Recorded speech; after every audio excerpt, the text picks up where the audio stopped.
Everybody, OliveGrummer here. I just finished watching My Hero Academia episode 48 live. You could watch along on your own on Twitch. Links in the description. You guys know the drill. This is our discussion. It was a very, very, very, very good episode, in my opinion. The only thing I can say about it was I didn't expect the fight to happen so soon. But now we have All Might literally hitting his limits, and what's about to happen next we don't know, except for, and obviously in the preview it told us what's about to happen next. But let me go ahead and talk about the episode itself, and I'll discuss my thoughts on the next episode as well, while getting input from people in chat right here, right there. Overall episode was absolutely amazing. My Hero Academia Season 3. I mean, just My Hero Academia in general never fails to impress. Each episode they bring out is just like, bang, that's a good one. Bang, that's a good one. And I'm just like, all right, there you go. You know, they have, they're just no holds barred, and it's just, oh man, it's a very, very, very good show. And this just speaking anime only, because I have not read the manga yet. Now, I think you're talking about Duel Links. But what else was I about to say? Hitting his limits, what happens next? Plus Ultra Instinct. Exactly. Yeah, there you go, Java. That's a good one. I like that one. That's a good one. But yeah, no, I think find out next time on My Hero Academia. But I mean, but this episode speaks for itself, really. Let me try and get my thoughts back together. I got a little distracted. But basically, overall, I think, I mean, this fight between All for One and One for All, we're about to learn things about All for One's past and One for All's past, and just see how that goes. Because at the very end of the episode, Homeboy was like, yeah, I've heard that line before from the previous All for One user. So it's just one of those things where obviously One for All has been he's been around the block a few times, and the whole fight basically, All Might was not able to, he was not able to go all out. God, a lot of alls in this review, but he was not able to go 100% in the fight between him and One for All, excuse me. Now, obviously, because he was trying to not harm Kachan, and he wanted to get Kachan to escape. And then Midoriya and his crew were obviously watching him on the sidelines, unnoticed by the League of Villains. Now, Midoriya obviously came up with a plan right there on the spot, which was absolutely impressive. And he immediately put it into action, and they left. Now, I was thinking that when they went through the plan, and he was like, this is the plan, this is what's going to happen, this is what we're going to do, blah, blah, blah. I was thinking that it was just like those run-throughs, and they haven't done the plan yet, and then when they do the plan, it doesn't work out the way they wanted it to. But what was dope was it actually worked out the way they wanted it to. And Midoriya was right about... Oh, excuse me. About Kachan actually joining the group if other dude, I forgot his name, hardening guy, chat, let me know what his name is, if he would be the person to reach out and say, hey, come with us. Which, I mean, it makes sense, but at the same time, Kachan's a jerk. To keep this PG-13, he's a Class A butthole. Krishima. Okay, thank you. Yeah, I was not going to be able to remember that. But, I mean, overall plan worked. The kids got to escape, and then all of a sudden, tide turns like that. All Might's able to start using a little bit more of his full strength, what's left of it, that is. And, God, if I say one more time, I'm going to punch myself. He was able to turn the tides. Now, obviously, the League of Villains was able to react kind of quickly, but then Best Jeanist, I just said it, there you go. He, in the beginning of the episode, threw the other heroes away and saved them. obvious. I think Best Genius is dead. I know that one for all, excuse me, All for One did not steal Best Genius's quirk because it's not ideal for Tomaru's I can't remember the exact words that he said, but it's basically not fit for Tomaru. And I know I'm butchering the names, and I apologize. But it is what it is.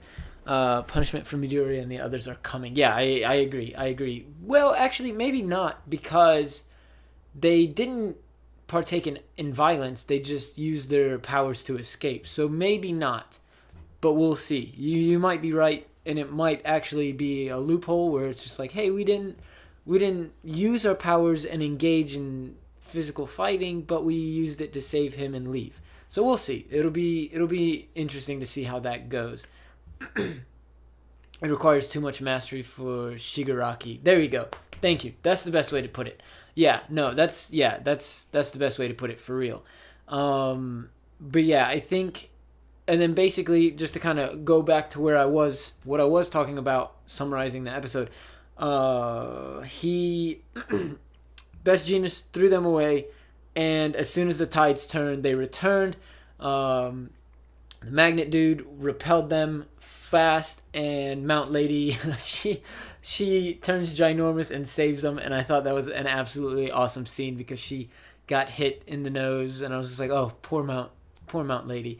Gotta go bye. Thanks for stopping by the Mighty Barstool. I'll do another stream tonight. As always, hopefully we'll see you then. And basically, I mean, tides just got turned, but at the end of it, what I thought was pretty cool was as All for One was using... No, sorry. As one... Yeah, wait. All for One... I think I switched them up a couple times. As All for One was using his Quirk Force ability, he repelled everyone into the Warp Gate's gate. And Shigaraki was like, no, you can't do this. I'm not ready. He was just kind of against the fact that he was pushing them away. And of course, All for One was like, hey, you got to keep fighting. And I think he acknowledged this might be the end for him. I mean, you've got two monsters fighting.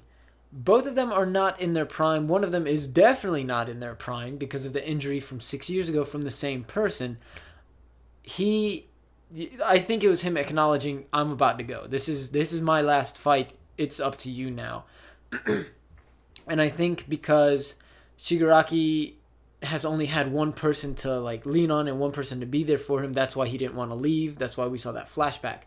So it's going to be a very, very interesting fight next episode, and I guess the rest of the season as well, only because I'm really excited to see how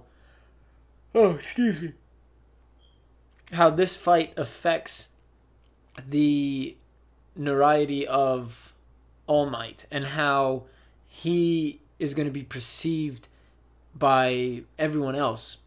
Now, the reason why I keep kind of twisting up my thoughts here. When All Might was fighting All for One, he punched him, and then All for One grabbed Gran Torino, and he punched Gran Torino. Now, with that being said, All for One was like, yo, homeboy, that same punch you just did took down one of my colleagues, and that's what brought you to notoriety. That's what made you famous. And you were so high up because of that one incident. Your view is different than ours from up there, whatever he was saying. I mean, he's like, these guys aren't wrong. That's what kind of kills me. Like, the villains are not wrong in their own way, and you kind of feel for Shigaraki as a sense of, this dude wants to be accepted. There's a reason why he doesn't like All Might. His reason isn't really skewed. It's not like super evil.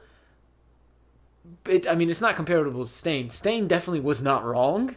But Shigaraki's kind of a little out there. But at the same time, you understand his viewpoint. You understand where he's coming from. and why he's doing his actions. And that's what the writing in it is absolutely fantastic. And that's why I kind of like these villains compared to other ones. But I mean, these villains are fantastic. And now we're about to find out what's going on. I mean, that's really it. This has just been such a long review.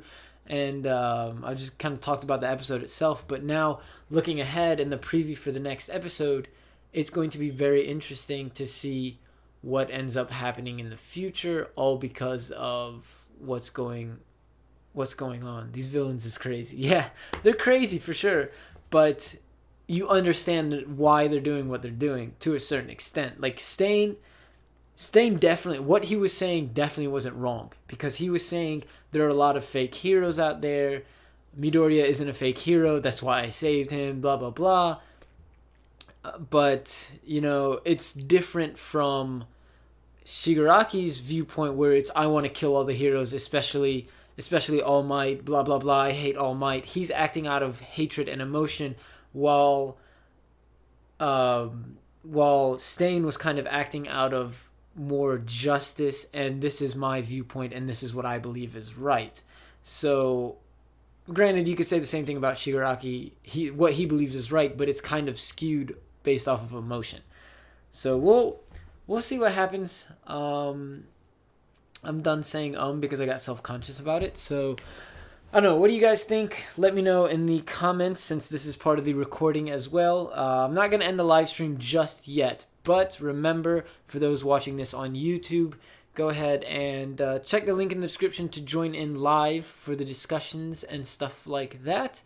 And we'll see you guys next time. Thanks for watching. Let me know what you think of the futures of the episodes. Bye, everyone. Oh, yeah.